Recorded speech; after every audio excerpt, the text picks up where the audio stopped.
The Squeeze went 14-15 in the regular season. They started 5-10 before going 9-5 in their last 14 games, doing it behind their starting pitching. The Squeeze have won 5 of 6, backed behind their pitching staff with a sub-3 ERA, but the Rats have lost 4 of 5, and they enter today not in first place for the first time since June 10th. Ethan Brown gets the ball for the Squeeze tonight. Over his last 4 starts, he has a 0.81 ERA.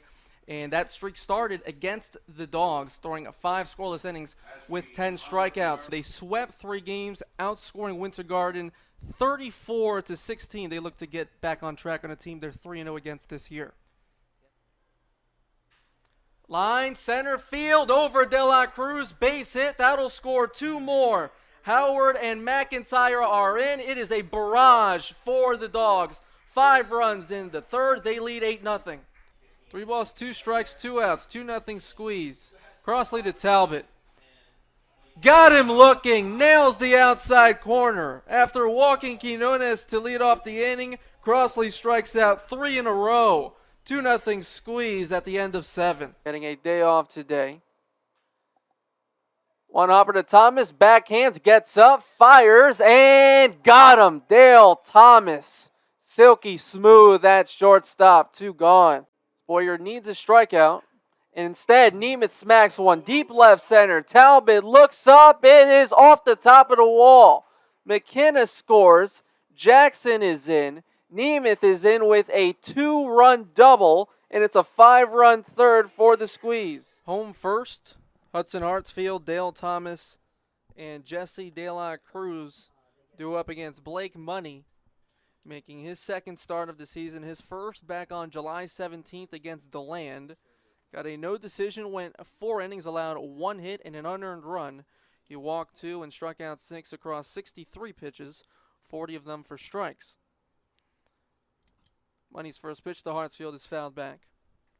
And that was the game plan for that first start for Money, was to get him in that 60-pitch range, and you expect maybe a little bit less today as they're also saving his arm for the playoff push. Ground ball up the middle, and Zell ranges towards the middle. Throw to first, and he got him. Nice play by Danny Anzel, 1 away. That's something that the Rats have talked about a lot over the last couple of games, has been that defense. They're second in the league with 50 errors. But they've really tightened it up over the last week or so of play, something Josh Montero says. They're just playing more complete games as a team. Everyone's a little looser on defense. Danny Anzel said that the team's all getting along well and they all like each other by this point of the season, so that's really helped with that chemistry, especially up the middle.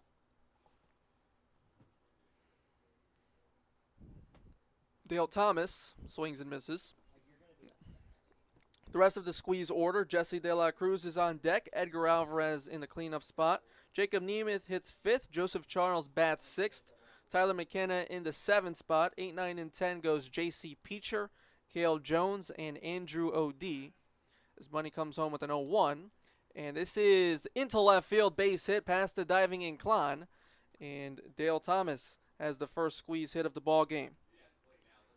A good diving effort there by Inclán over at third. Not much more you could do. Inclán had a couple of nice plays in the last time that the Rats were here against the Suns, especially one in foul territory that ended up helping Sanford escape from a bases-loaded jam as he made a catch up against the wall. So he's been a very steady defender over at third. And he's really helped to lock in the infield defense. Jesse De La Cruz comes to the play with Thomas at first and 1 gone. De La Cruz has been on base in 21 of the 27 games he's played in this year. Started the season hitting 7th. The first couple was moved up to the 2nd spot and has not relinquished it, hitting 3rd with the absence of Bryce Jackson. Swings and misses, 1-1. Defensively for the River Rats, Josh Pearson is in left, Jeff LaCorey in center, Garrett Wallace is in right, Clemente Inclán is at third, we saw Anzel at short, Brennan Holt is at second with Jack Gonzalez at first, and Alex Milazzo behind the plate. 2 balls and a strike on De La Cruz with Edgar Alvarez on deck. And the big defensive note there is Garrett Wallace back in the lineup for the first time since July 15th. He's making just his second appearance in the outfield. Primarily was the team's third baseman in the first half of the season, earning an all-star nod at the position. They check on Thomas, but he dives back safely. A lot of moving parts for this Rats team. As they check on Dale again. Seems like they're taking it in stride, though, playing much better defensively. Yeah, it's just been that flexibility. Jeff LaCorey in center has helped shore up some outfield defense, and Klon's been very reliable over at third. And Anzel and Holt are just playing a lot more loosely, and they just seem a lot more comfortable out there. And, you know, in the postgame interview after the win at Winter Park back on Monday, that was something that they talked about. It's just, hey, like, we're comfortable now. Everyone's settled in, and, you know, they don't feel any pressure on the defensive end to execute, and that's when you play your best defense. 2 balls and 2 strikes on De La Cruz. And he swats one left field base hit. Thomas to second. He stops there. Back-to-back singles for the Squeeze. They have 2 on. De La Cruz and Thomas are the only 2 Squeeze players to appear in all 28 games, the same way that Pearson and Jostin have appeared in all 27 for the Rats. Those 2 Squeeze players getting hits here in the first inning as they're the Iron Men left. And I think we're down to the league now, maybe 6 or 7 players that have played in every one of their team games. We have 4 of them here today. Most teams are down to their last 1 or 2 guys. It has been something. De La Cruz almost missed the game because of car issues a couple weeks ago, but ended up playing in that game and had an RBI single in his first at-bat as Alvarez shoots one into the Squeeze bullpen. Alvarez having a gigantic second half, hitting .464 with 5 runs scored and a home run. Has his batting average up to .325 this year. That's 7th in the league. 2nd in the league in hits behind Josh Pearson. Has 2 on and 1 out. Squeeze looking to strike first. And he takes down and away.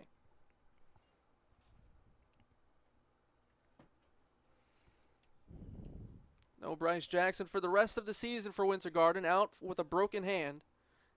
Guys like Alvarez, Nemeth, Charles, Peacher, they'll need them to step up, and Edgar certainly has.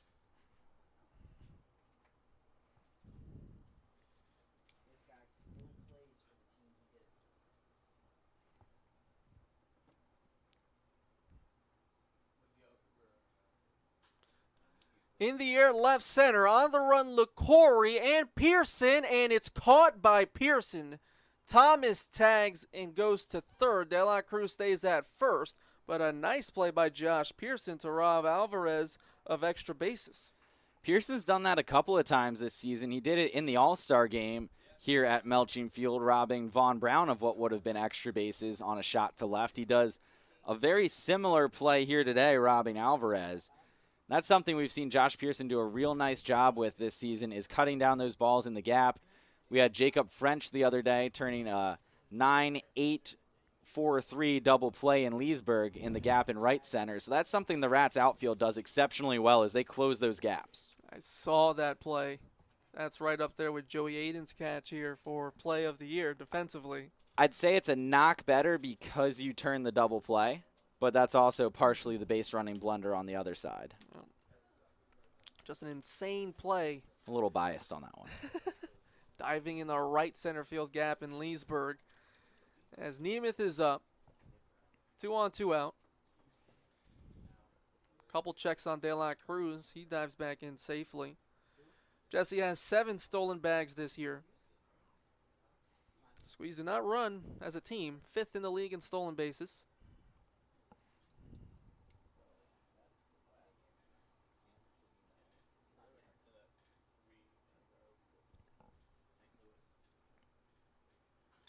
Nemeth fouls one back. And to your point about the stolen bases, 41 steals for the Squeeze. They've been caught 11 times. That's a 77% clip as a team. The Rats, nearly double that, 72 stolen bases, 2nd in the league. They've been caught 18 times, an 80% clip. So the clips are very similar as far as the effectiveness, but a much larger sample size for Sanford. popped up. Milazzo in foul ground makes the catch to retire the side. No runs on 2 hits, no errors, 2 left for the Squeeze in the home half of the first. After 1 at Melching Field, we have no score. 8-2 Diamond Dogs in the top of the fourth. 3, 4, and 5 due up for Winter Park against Carson Crossley, who relieved Ethan Brown in the top of the third. Crossley gave up the 2-run double to Dominic McIntyre. Just 1 run charged to him. McIntyre came around to score. For Ethan Brown, 2 1/3 innings pitched, 7 runs, 5 walks, 3 strikeouts, allowed just 2 hits, 8 free passes, walked 5 and hit 3 batters. Not the start we were expecting after Brown posted a .81 ERA in his last 4 starts to end the regular season. Thompson watches strike 2. He was hit by a pitch in the first and struck out looking in the second. Dogs were stifled last night by the snappers, and the lefty from USF, ironically Nolan Huddy, who is Ethan Brown's future teammate, and that was without Sterling Thompson. He's back in the lineup tonight, but he hasn't done much yet.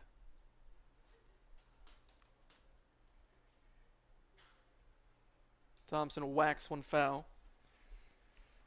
He thought that last night's poor offensive outing had a lot to do with Thompson, but it turns out all they needed was a bit of a spark offensively, which really is obviously part of that due to the walks. But 4 hits last inning, not too shabby for the Dogs. On the ground left side, diving stop Thomas, gets up, fires, got him. Dale Thomas, what a play, 1 away. Well, we've seen 3 individuals on the Squeeze make insane defensive plays tonight. It's a team that leads the league defensively in fielding percentage, and they can do it with some flashy plays too.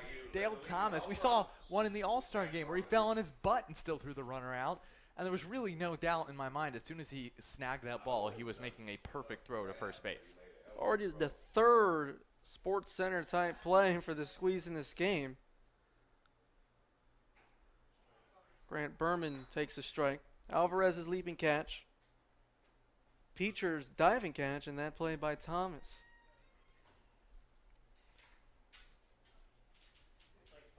No balls, 1 strike to Berman, who has reached in both of his plate appearances.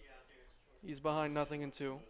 Yeah, I think he's the player that's most sad about Ethan Brown not being in the game anymore. Berman added his 3rd hit of the season against Brown in the 3rd inning. It was the first hit of the game for Winter Park, and it sparked a huge 3rd inning in which they scored 5 runs.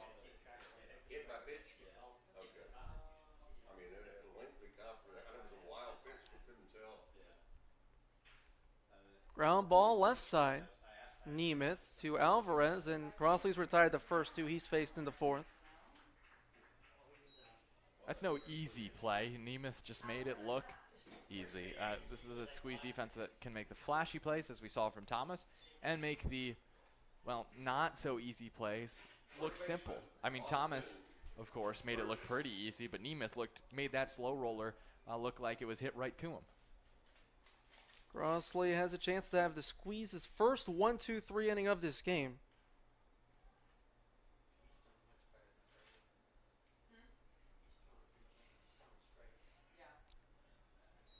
Burgess at the plate, reached on a fielder's choice in the first, walked and scored in the 3rd, 0 for 1. It's crazy that we're just in the 4th inning. We're already seeing like his 3rd plate appearance and stuff like that. Yeah, Michael Ballard has 3 at-bats in the first 3 innings of this game. 1 ball and 1 strike. Guess that's what happens when you have 8 runs in the 4th inning. That's what happens. You're absolutely right, Justin. Crossley has looked great so far today.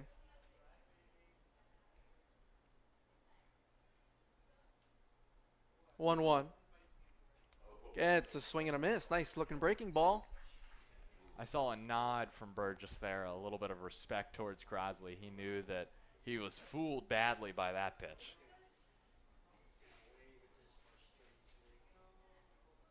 We'll see if Crossley goes to the fastball or breaking ball. Fastball low. 90 miles per hour from Carson. Honestly, I would have just gone back-to-back curveballs there. Just see if Burgess will go after it again. But now he has a chance to throw it. He could do it as a put away, or he could just drop it into the zone. Well, earlier this year, Carson struggled in part because he felt he was throwing too many breaking balls. So he went strictly to the fastball and with a couple sliders mixed in. And he had a streak where he threw 4 appearances and did not allow a hit. There's the breaking ball, foul tipped into the glove of Lopez, and Carson Crossley has the first 1-2-3 inning for Squeeze pitching today. 8-2 Winter Park midway through 4. Justin Velazquez here with Ethan Brown after just a crazy win for the Winter Garden Squeeze, 5-4 over the Leesburg Lightning. It felt like you were on the mound 10 hours ago. Yeah. But you were on the mound and you were dominant once again. Sure. What was working for you? Same thing as always, fastball curveball combo. Working to change up every here and there to throw off timing. But again, I have my catch behind the plate. I'm comfortable with him. He gives me a pitch. I'm going to throw. Batters against Ethan Brown, first time through the order over his last 4 starts, are hitting 114. 0 extra base hits allowed over that span. 4 singles, that's it. What has been the key to that success first time through the order? Just not leaving balls over the fat part of the plate to start it off. Making sure I know if I can give them away, if I can work them in, where to know where Mr. This game was a mad scene the last couple innings. You guys were up 4-1 going into the bottom of the 7th. Carson gives up 3 runs. He had been great all year. And then you guys take the lead, and then just a wacky 8th inning. Carson goes to the mound. Then Jordan is warming up. Then Carson has to come back in. You guys pull it out. Winston gets out of the bases loaded jam. What is going through your mind in the dugout while all that's transpiring? It was all so heart-wrenching once I saw the 3-run inning. And then I saw Crossley go back out there. It was just a little miscommunication. Terry thought he said Crossley was done. Crossley didn't hear it. But overall, it was just my heart was pounding the whole time. So if I get a dub there. Squeeze win tonight 5-4. They are back in action tomorrow night in the Land, hosting the Winter Park Diamond Dogs. Winter Garden, with this win, is back in 3rd place in the standings. Thanks for the time. Of course, thank you.